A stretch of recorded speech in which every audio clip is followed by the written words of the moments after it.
YCP పాలనలో తీవ్రంగా నష్టపోయిన వ్యాపారులకు వెన్నుదన్నుగా నిలుస్తామని మచిలీపట్నం నియోజకవర్గ టీడీపీ అభ్యర్థి కొల్లు రవీంద్ర అన్నారు. మచిలీపట్నం కోనేరు సెంటర్లో ఆయన ఎన్నికల ప్రచారం నిర్వహించారు.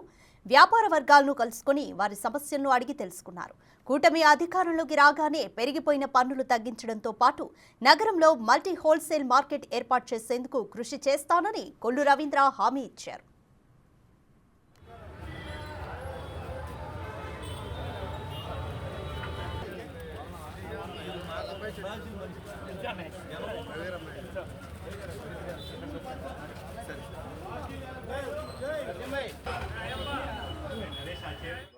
ఈరోజు మొత్తం కూడా వ్యాపార ప్రధానమైనటువంటి పచారీ మార్కెట్లో అలాగే కోనేరు సెంటర్ ఉన్నటువంటి మార్కెట్లో వెళ్ళినప్పుడు వాళ్ళు పడుతున్నటువంటి ఇబ్బందులను కూడా గమనించాం.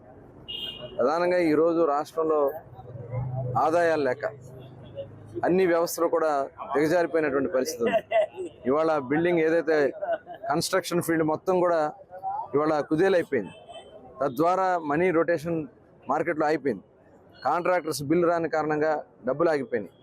ఇవాళ స్పెండింగ్ కెపాసిటీ తగ్గిపోయింది. ఖర్చు పెట్టే కెపాసిటీలు ఇవాళ ప్రజలకు తగ్గిపోవడంతో ఆల్రెడీ వ్యాపారాలు తగ్గిపోయింది.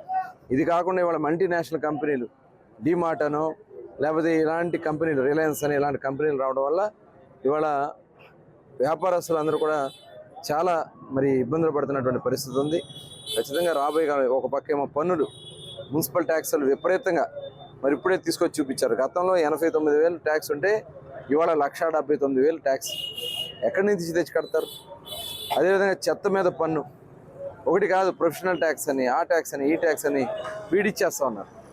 ఇవన్నీ కూడా అలాగే డీవియేషన్స్ అని చెప్పి ఏదో రక వాళ్ళని మున్సిపాలిటీ నుంచి ఇబ్బంది పెట్టే కార్యక్రమం చేస్తున్నారు. వాళ్ళందరూ కూడా గతంలో మేము ఆశీలు కూడా తీసేసాం.